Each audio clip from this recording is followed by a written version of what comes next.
Today I'm getting ready to put my first piece of carbon fiber skin inside the camper.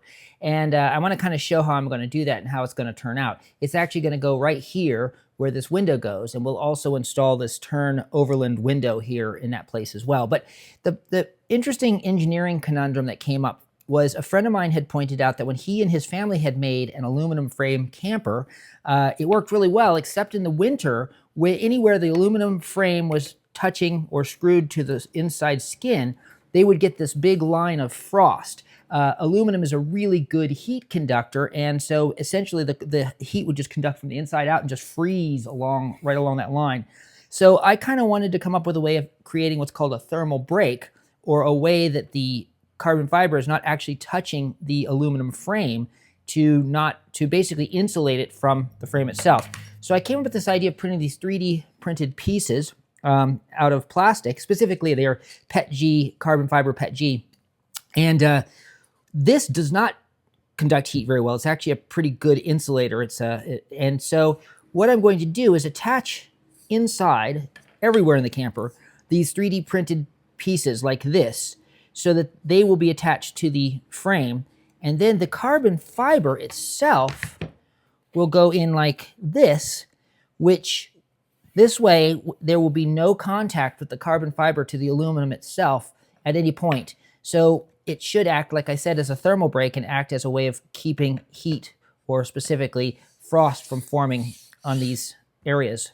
So let's see how that goes. That's the plan. I've printed them all up. Now I just have to put them in place, cut down this to shape, put the insulation in, and we should have the first wall in place. I'm very excited to see how it goes.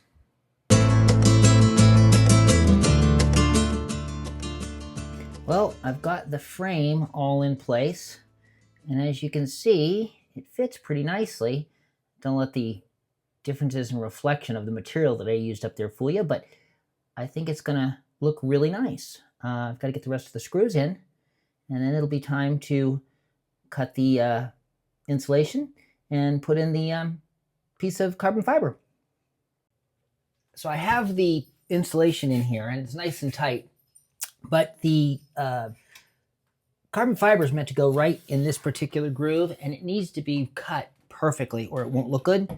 So what I've done is I did a rough template here, and as I can see real quickly, it is not particularly accurate. So what I'm going to have to do is take some blue tape and find exactly the proper outlines to make this template a little bit more accurate. And I'll show you how I'm going to do that. So first, I'm going to find an edge that I like, that is pretty accurate. And this bottom edge is pretty accurate, and the bottom's not going to be seen anyways, because there's going to be a little bit of a lip here for insulation and stuff anyways. So the bottom's the least critical visually.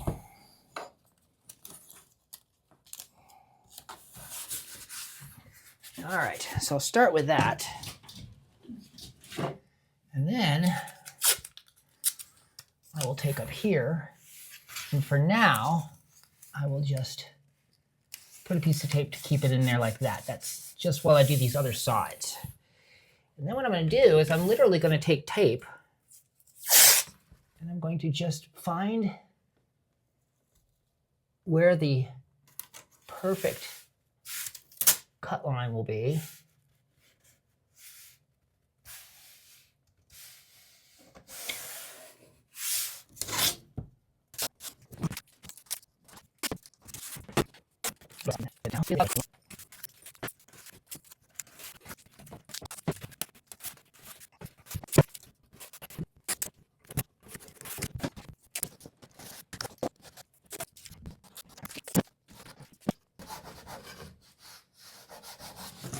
And voila, we should have a piece that fits in there just perfectly. And if I have to sand it down a little bit, sand the carbon fiber down a little bit, that's not a big deal. But at least now I should be able to use this as a template and cut the carbon fiber perfectly. Well, perfectly is always an interesting challenge.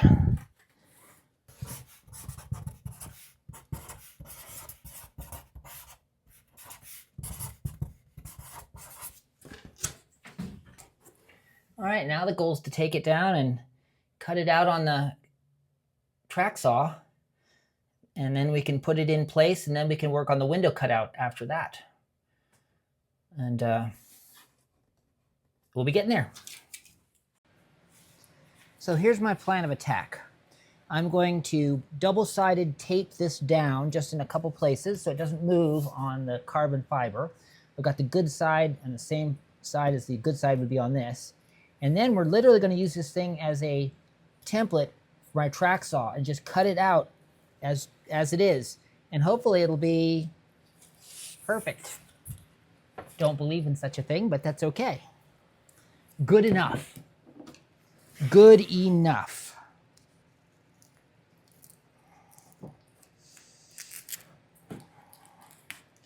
I just use carpet tape. It's kind of a double-sided tape. It's annoying to work with, but it works quite well in general.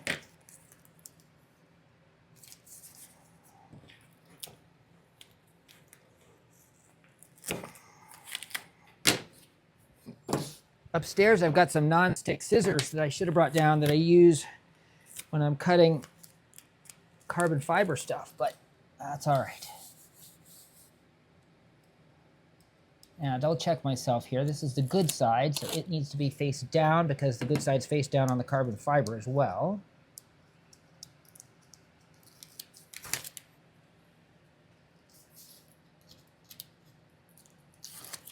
All right. Now, there's a couple other things I need to check before I wonk it down here. I measured while I was up there, and this should be 2.5 inches from the top to maximize the good print. Okay, and this should be 2 inches to do the same thing.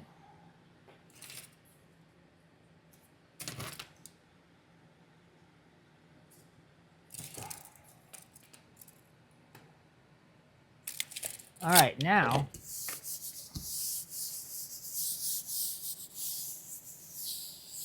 hopefully now I should be able to pick this thing up, and the template will stay in place. Yep, okay. So now we can start cutting, and we'll do one side at a time just to see if our placement's correct. So the first thing I'll do is this long edge right here, and it's not the white I'm following, it's the blue tape. That's the key. And the really nice thing about a track saw, especially if you've got a good one like my Festool, is it should cut right on the edge that I'm seeing. I mean, to within a millimeter.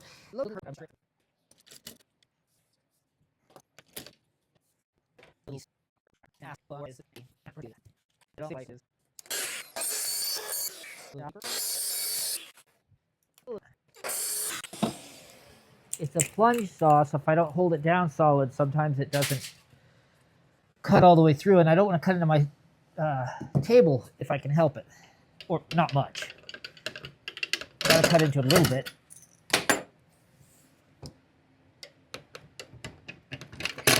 All right.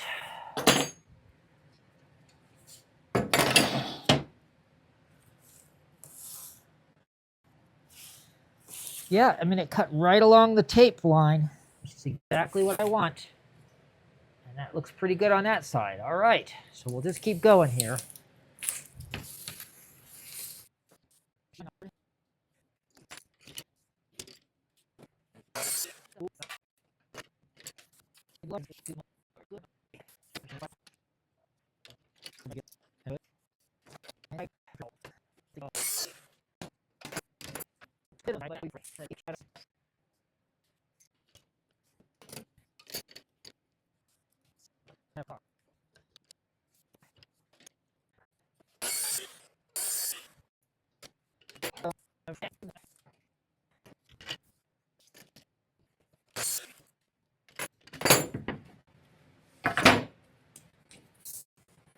All right. All right, that for me is as good as it gets. So that's fantastic. So right now, I'm going to go on the other side, trace out the window, double check those dimensions, make sure that that's good. I'll cut the window out. I won't bore you with that part. You've kind of seen the process. And then I'll show you putting the window in and we can see how it looks. But that's pretty cool. I also have to drill some holes for mounting it. And I'm trying to decide whether I'm going to do that with my router, my plunge router, which would probably make the cleanest holes. And then come back and then I'll put in sinkable nuts into the plastic behind here so that I can screw these into the plastic. Threaded nuts, basically, or threaded, yeah, well, you've seen them in previous videos. So, all right, see you in a little while.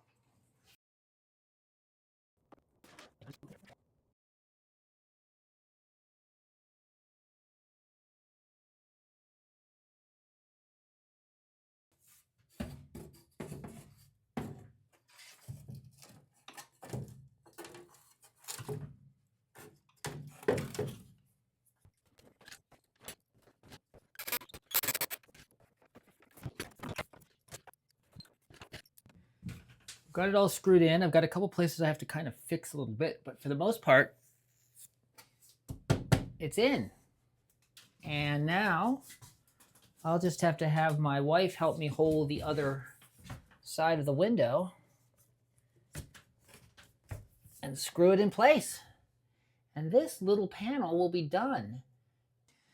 So before I go and install these windows in place, I kind of wanted to show you the windows I'm getting. It's the same brand of window that I'm using on the back and the big windows on the side. It's a Arctic Tern window by Turn Overland. By the way, no sponsorship, no freebies. This is all just stuff I bought on my own in my own research, but I certainly want to talk a little about it because these are really nice windows. Don't forget to like and subscribe. You know, one of the reasons I obviously don't do any have any sponsorship or any connection to these people is I don't have enough subscribers to even get them interested. But at this point, like and subscribe. It really helps me grow the channel. And one of the cool things is they come with a mounting bracket, and I ordered a size to go with a 1-inch wall. 1 inch is the right thickness for my walls, obviously, with the 1-inch aluminum and a little bit of carbon fiber. But one of the things that's really nice about these windows is, first of all, I really like how they work.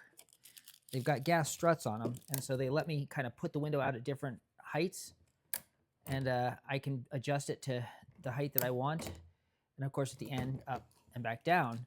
But it's also got, and you can't really see it very well, but this is Thermopane. This is actually it's double thickness acrylic. There's an inside acrylic and outside acrylic sandwiched together. So you get a really good insulation. Only downside is, of course, being acrylic, they are going to be subject to scratching much easier than glass. But, you know, it's a trade-off. Lightweight, huge, and still pretty insulating. So worth going with. The other thing I really like about these Tern windows, now I won't be able to use it on this particular two windows, actually, these two small ones, because I don't have room with the pop-up nature of the camper. I don't have the room for this to fit in it. But the other windows do have these, and I'll show you inside what these are. But they're really kind of a cool little additional feature that actually that hooks onto the window itself on the inside. And I'll show you without the window. But it's really cool. They actually let you have when you put them together like that, which you do if you don't need to reach out the window, they've got shades if you go this way, and a screen if you go this way. You can, of course, do it either way, depending on how you want the screen or the shade. But one of the nice things is that you can open it and, of course, reach outside the window, but still have the ability to do these. I think it's a really sweet thing. I wish I could have them on these small ones, but like I said, I had to design special window boxes to extend the other windows out so that this could actually still fit in and allow the top to go up and down. So we'll look at those inside once we get inside. Meanwhile, why don't we get to mounting this guy? It's really going to be easy. It really is just a matter of, they have a rubber gasket system on here. So technically speaking, they don't need to be caulked. We'll see how well that works. and then I will just be sandwiching it in with the screws. So that's what we're going to do now. With my trusty helper out there holding the window in from the outside, really all I should need to do is put in this flange, and then we'll line up the screws and put it in place. Matilda, would you lift it a little bit up? They provide 2 different lengths of screws, so if you need to put it in a slightly wider, for a wider, thicker installation, you can do so. And I may need to actually go with those. Let's see.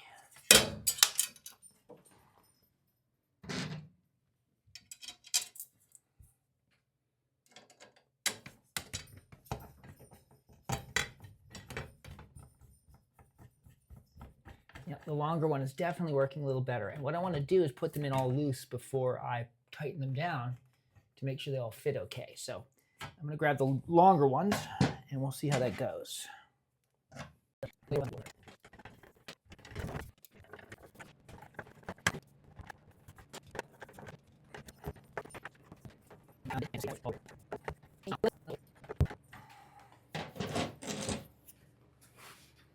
Look at this.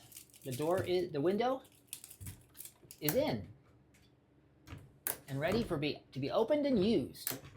So I wanted to show you that both the back window, along the one we just installed, and this window are those Turn Overland windows that I like quite a bit. And I'll show you on this one how it works. I had to put the window box in here to push the window out a little bit so that I can install the window shade system. But, you know, it lets you open the window, of course. And then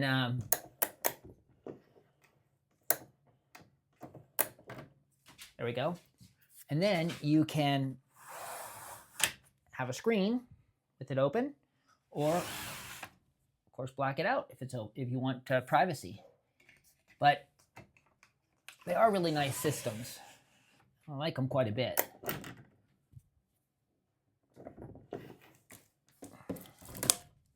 All right, well, there you have it. It's all installed and ready to be used as a window. So as you can see, pretty nice. Also, I really like how this carbon fiber with embedded fabric looks. So I'm excited to do that in the rest of the camper as well. I think the next job will be to tackle the bedroom section because I've got the lights all done. So I might as well get that going. So stick around and subscribe and keep following what I'm doing if you're interested.